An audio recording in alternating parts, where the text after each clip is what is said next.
Mga kabady, nagbabalik Dr. Dudes. Mga kabady, ang ating pag-uusapan ngayon ay tungkol sa crimes against persons. At common dito na crimes ay tinatawag natin na infanticide, parricide, murder at homicide. Ang tawag po dito mga kabady ay destruction of life. Pero kung bago ka pa lang sa channel ko, paki-like, subscribe at i-follow na rin ako at pindutin ang notification bell button para updated po kayo sa mga susunod kong mga videos. Ngayon, mga kabady, isa-isahin po natin ipapaliwanag ang mga krimen na ito na kadalasan lumalabas sa examination ng criminology under criminal law subjects. Pero kadalasan din dito ay mali din ang nasasagot, no, ng mga examinee dahil nalilito po sila kung ano ba talagang krimen ang mga nakukomit ng offender or ng killer. Ngayon, ipapaliwanag ko po yung apat na crimes na ito at with examples at saka scenarios, no. So, ang ating pag-aaral ngayon ay tungkol po sa Article 255 o yung infanticide, Article 246, parricide, Article 248, murder, at Article 249, homicide. Lahat po ito ay pinatay ang biktima. Ang manner lang ng pagkamatay ng biktima ang ating titingnan dito.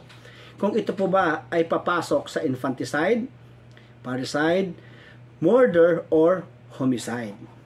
Now, mga kabady, under Article 255 of the Revised Penal Code, which is the infanticide, ang nakalagay po na definition doon ay the penalty provided for parricide in Article 246 and for murder in Article 248 shall be imposed upon any person who shall kill any child less than 3 days of age or less than 72 hours. Now, ayon sa Revised Penal Code, Article 255, which is the infanticide, ang sino man na mapapatunayan na pumatay ng bata na mas mababa sa 3 araw ang edad ay mapapatawan ng parusa na nakasaad sa Article 246 o parricide or Article 248 murder. Ang relation at qualifying circumstances in infanticide is immaterial or not necessary, no?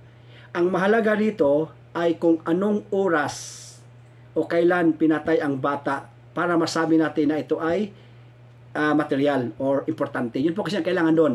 Yung manner of execution, yung pagkamatay ng bata, kung anong oras namatay. Doon po natin i-identify kung ito po ba ay papasok sa infanticide at kung ano ang mga penalty na ating i-impose under Article 246 daw na parricide or Article 248 murder.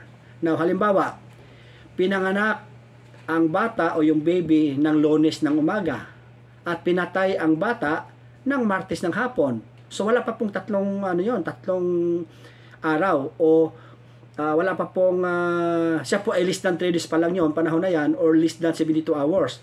So infanticide po yan ang ating ikakaso doon sa offender or sa killer. Kasi yung bata ay less than 3 days or less than 72 hours. Now, doon sa definition kasi, ang i-apply mo daw na penalty, doon nakasulat sa Article 246 or parricide or Article 248 murder. Now, I will give you 2 scenarios. Number 1, ang pumatay sa baby na less than 3 days old ay yung midwife mismo o yung nagpaanak, no, sa bata, no? Now, infanticide po ang kaso diyan. Ang magiging penalty po dito ay yung Article 248 na reclusion per temporal in its maximum period to death penalty. So kung titingnan po, paano po ba i-compute yung reclusion temporal in its maximum period to death? So ayon doon sa, kung titingnan nyo po doon sa Article 76 sa ating Revised Penal Code, makikita nyo po doon kung paano po ang computation ng minimum, medium at maximum penalties. In this particular scenario, ang sinabi daw, ang i-apply daw po, no sa midwife na pumatay sa bata na less than 3 days ay Article 248, no, na yung penalty doon sa murder, na reclusion temporal in its maximum period to death.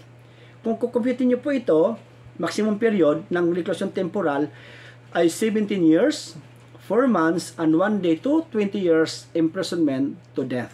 And that is the first scenario. For the second scenario, ang pumatay sa bata na less than 3 days ay mismong mga magulang. Pwedeng ama, pwedeng ina, o pwede silang dalawa. Basta magulang. Ang ikakas po natin sa kanila ay infanticide.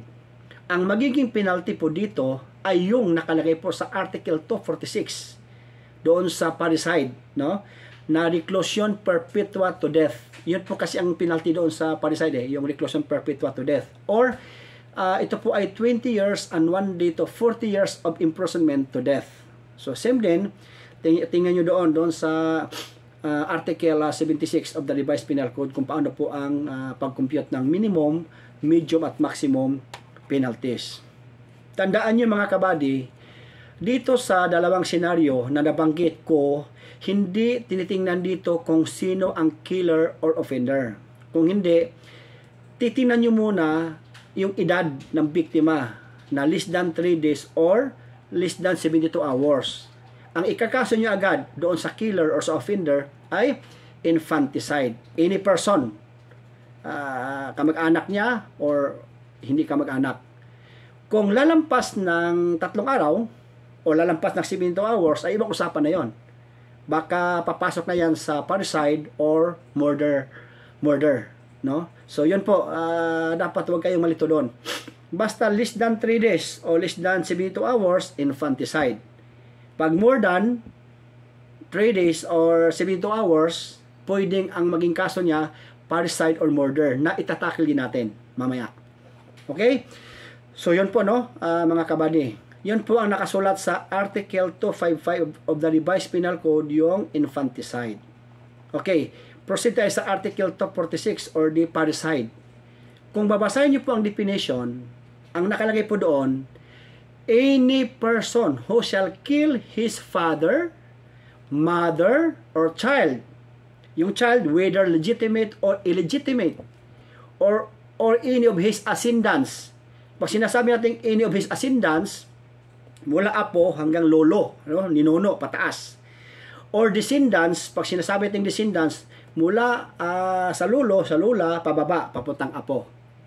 Or his spouse shall be guilty of parricide and shall be punished by the penalty of reclusion perpetua to death. Ito yung 20 years of imprisonment and 1 day to 40 years imprisonment to death. Now, pag sinasabi nating parricide, mga kabady, ito yung sino mang pumatay ng kanyang tatay, nanay, sariling anak, legitimate man yan o hindi, or pumatay ng kanyang ascendants, mga ninuno, no? Pataas yun, ascendants kasi, kaya pataas. Ano? Yun po. At itong, ano yan, no? Apo hanggang lolo, pataas. Pag descendant, kaapu-apuhan, no? Lolo, apo, o kapu-apuhan, no? O sariling asawa ay may parusang reclusion perpetua o 20 taon at 1 araw hanggang 40 taong pagkakulong at hanggang parusang kamatayan. So kung i-convert nyo po ito po yung tatawag na 20 years and 1 day to 40 years imprisonment to death. Okay?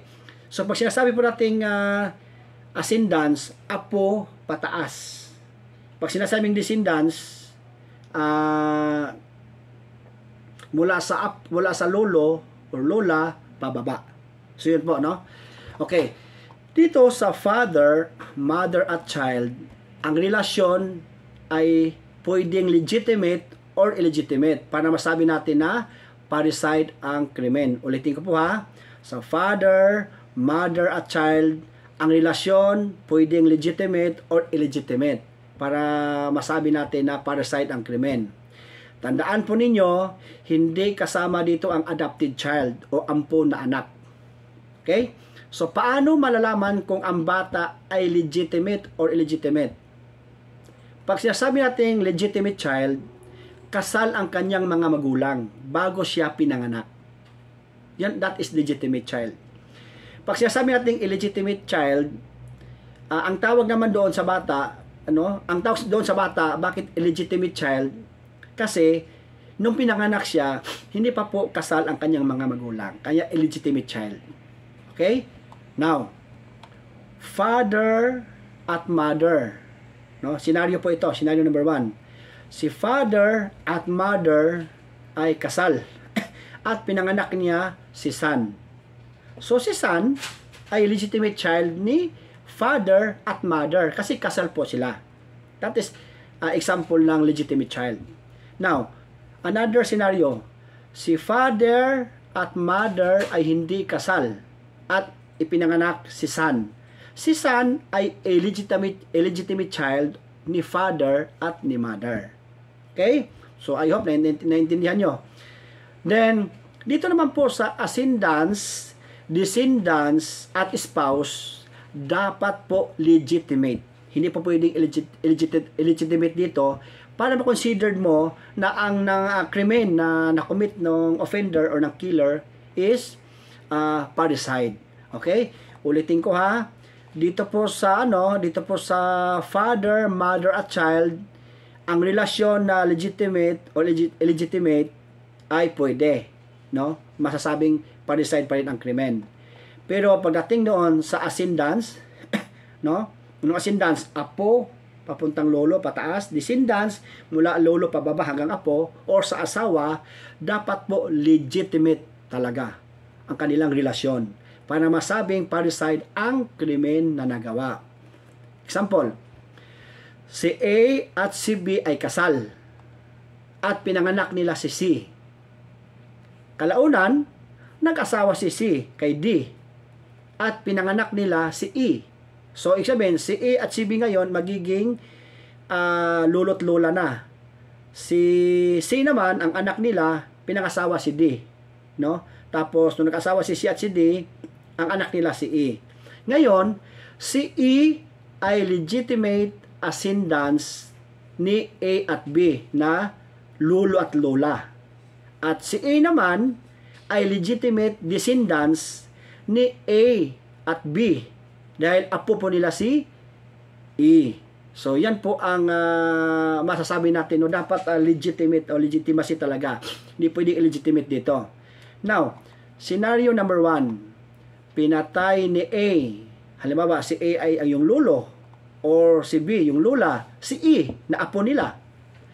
Ang magiging kaso ni A or ni B ay parricide dahil legitimate descendant nila si E bilang apo. Okay? Now, for the scenario number 2, babalik rin natin yung kwento. Pinatay naman ngayon ni E, yung apo, si A na lolo niya or si B na lola niya. Ang magiging kaso naman ni E na apo ay parricide din dahil legitimate ascendants niya si A at si B na lolo at lola niya. So, ganun po yon. Now, tandaan natin, papaano naman kung hindi kasal si C at si D na magulang ni A? Halimbawa, di ba si A at si B, lolo at lola. Si C at si D, mag-asawa ngayon. Anak na nila ngayon to si C at si D. Ngayon, ang apo nila, si E. Pinatay ni E ang kanyang lolo at lola, pero hindi kasal ang kanyang papa at mama niya. Hindi na po parricide ang kaso doon. Nung pinatay ni E, si lolo at si lola, pwedeng papasok dito, maging kaso niya ay murder or homicide ang magiging kaso. Sabi nga, para legitimate, kailangan kasal. Okay? So, at this time kasi sa scenario number 2, hindi po kasal ang kanyang papa, si C at si D. Tapos pinatay ni E, na anak ni C at ni D si E, yung lolo't lola niya, si E at si B. So, pwedeng papasok dito yung kasong murder or homicide. Now, dito naman, kung pinatay mo ay legitimate spouse, anong kaso mo dyan? Parricide pa rin. Para masabi mong legitimate spouse, yung pinatay mo, kasal kayo. Na meron kayong marriage contract, na kasal kayo at rehistrado kayo sa PSA. Kung hindi naman, kayo kasal. Halimbawa, ako si A, na pinatay ko si B, asawa ko, hindi kami kasal. Pwedeng ang papasok na kaso sa akin, murder or homicide. So, depende na po yung sa korte kung ano po ang maging elements. Bakit pumasok sa murder or sa homicide. But at this time, ang kaso ko hindi po parricide dahil hindi po kami kasal nung partner ko. Okay? So that is Article 246, yung parricide. Now, proceed tayo sa Article 248, yun yung murder. So ano yung murder? Any person who not falling within the provisions of Article 246, yung parricide na sinasabi, shall kill another, shall be guilty of murder, and shall be punished by reclusion temporal in its maximum period to death. Okay? So dito, tingnan mo lang, dito sa murders, Article 248, hindi papasok yung elements ng Article 246, yung parricide, kung saan mayroong direct relations. Ito wala, hindi mo kano-ano, no? Pinatay mo. Para mas madaling maintindihan, magbibigay po ako ng halimbawa, no? Halimbawa, pinatay mo ang isang tao na hindi mo kano-ano, murder yan. Now, ang manner ng pagpatay sa tao, mayroon kang intent to kill, intention to kill, no? Doon pa lang, pag may intent to kill, murder po yan. Halimbawa, binaril mo yung tao para mamatay, murder yan. Sinaksak mo kapitbahay mo para mamatay, murder yan. Sinunog mo yung isang tao para mamatay, murder din yan. No? Binangga mo ng sasakyan ang kaibigan mo para mamatay, murder yan. Nilason mo ang tao para mamatay, murder yan. At marami pang mga instances na murder ang kaso na pinapataw ng korte sa akusado. Pero yung mga nabanggit ko kanina, mga iilan lang naman yan, para maintindihan nyo yung husto, na pag ganon, may intention to kill, ang isang pagpatay doon sa biktima, murder po ang kaso dyan. Okay? So now, proceed po tayo sa Article 249, yung homicide. Ano naman po yung homicide? Any person who not falling within the provisions of Article 246. Ano ba yung Article 246? Parricide, di ba? Sinasabi daw sa Article 249 or homicide, any person who not falling within the provisions of Article 246 shall kill another without the attendance of any of the circumstances enumerated in the next preceding article shall be deemed guilty of homicide and be punished by reclusion temporal. So at this time, hindi po present yung Article 246 dito sa Article 49, no? 249. Now, para madaling maintindihan, in the absence of the elements of infanticide, parricide, and murder, pero namatay yung biktima, homicide po yan. No? Ito yung mga hindi sinadyang pagpatay. No? Halimbawa, nag-drive ka ng sasakyan, hindi mo napansin, may tumawid, at nabangga mo o nabundol mo, no, yung tao at namatay. Anong kaso mo? Homicide po yan. Kaya nga, pag ikaw ay imbestigahan ng pulis, ang kaso mo, magiging reckless imprudence resulting to homicide. Ito yung mga kulang ka sa pag-iingat. Kaya, nagresulta ng kamatayan doon sa biktima. So, homicide po. Hindi po sinadyang pagpatay. So, yung infanticide, parricide, murder, at saka homicide ay puro po may pagpatay po yan. Iba-iba lang po ang manner of execution. Okay? So, sana mga kabady, meron kayo naintindihan sa ating napag-usapan ngayon. At iba na po ang mga may alam. Okay? So, mga magtitake, so you analyze the situation. Okay? So, thank you and bye.